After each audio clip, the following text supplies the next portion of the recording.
A partir de este momento desarrollaremos los efectos, las consecuencias sociales que tuvo la revolución industrial. Ya hemos adelantado que los efectos sociales hay que mirarlos desde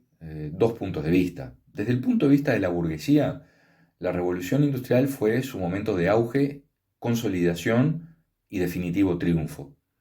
Al mismo tiempo, desde el punto de vista de la clase obrera, el proletariado urbano, es el momento de surgimiento y consolidación como clase en condiciones de extrema explotación al comienzo y durante todo el periodo de la primera revolución industrial, efecto y situación que empezó a revertirse recién sobre finales del siglo XIX y más claramente a comienzos del siglo XX. Los burgueses, como es sabido, aparecieron como clase mercantil en la segunda mitad de la Edad Media, emplazados en las villas o burgos, es decir, en los cruces de caminos, enfrente al ingreso de determinados castillos señoriales, y desde esos lugares comenzaron a desarrollar crecientemente actividades comerciales y financieras. En el momento de crisis de la Edad Media y el advenimiento del mundo moderno, la burguesía comenzó a tener cada vez un protagonismo mayor y lideró la revolución industrial, colocándose como la clase que fue dueña de los medios de producción. Los obreros, llamados proletarios, y su denominación proviene del latín proletari, de proles. Proles es descendencia. Para los romanos, el ser proletario significaba formar parte de la última clase, es decir, la quinta clase, bajo quienes solamente estaban los esclavos. Los proletarios en Roma eran los que solo podían aportar su descendencia, mano de obra en las manufacturas y en los incipientes talleres, no pensemos en industrias naturalmente, y sobre todo hijos que serían soldados para el ejército y la defensa del imperio, y poco más. Los proletarios en la época de la revolución industrial, en los tiempos modernos, estuvieron sometidos a una extrema explotación. Todos conocemos y recordamos las imágenes de los niños y las mujeres trabajando en las fábricas, los niños también en las minas de carbón y de hierro, porque por su menor tamaño podían acceder a túneles más pequeños, donde trabajaban prácticamente hasta el exterminio. Es decir,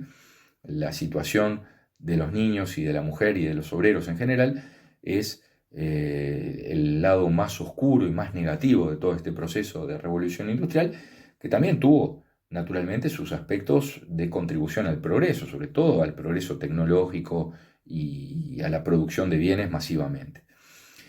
Naturalmente que la tensión entre la burguesía y el proletariado, la tensión social, fue en aumento en la medida en que la burguesía se enriqueció y que el proletariado comenzó a tomar conciencia y noción de esas condiciones a las que estaba sometido,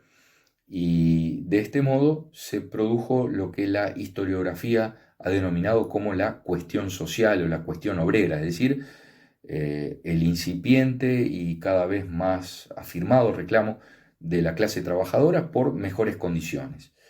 Este movimiento de lucha o de reivindicación de mejoras en la condición obrera, yo diría que tuvo dos grandes vertientes. Por un lado, una vertiente anarquista, marxista, básicamente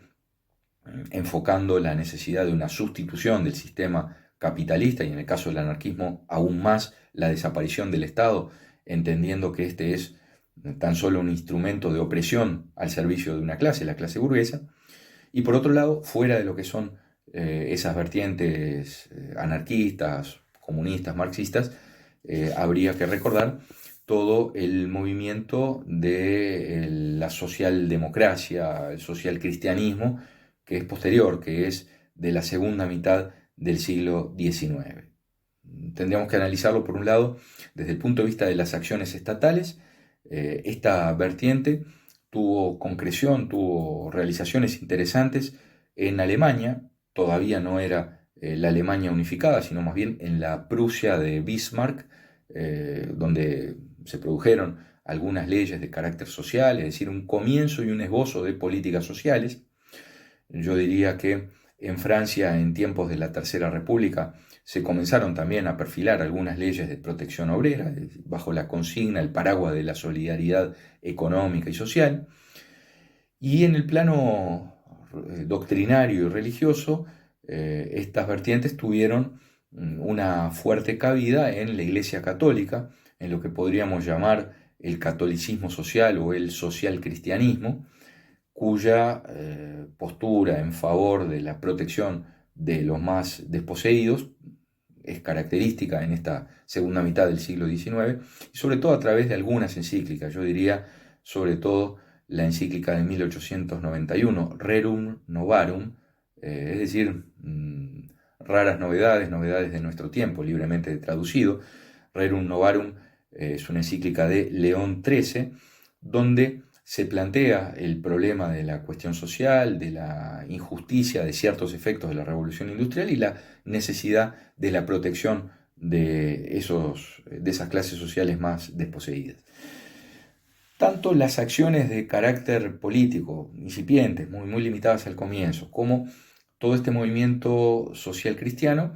de algún modo desembocó a comienzos del siglo XX en las primeras leyes sociales. Podríamos marcar algunas leyes de fines del siglo XIX, pero sobre todo el movimiento de carácter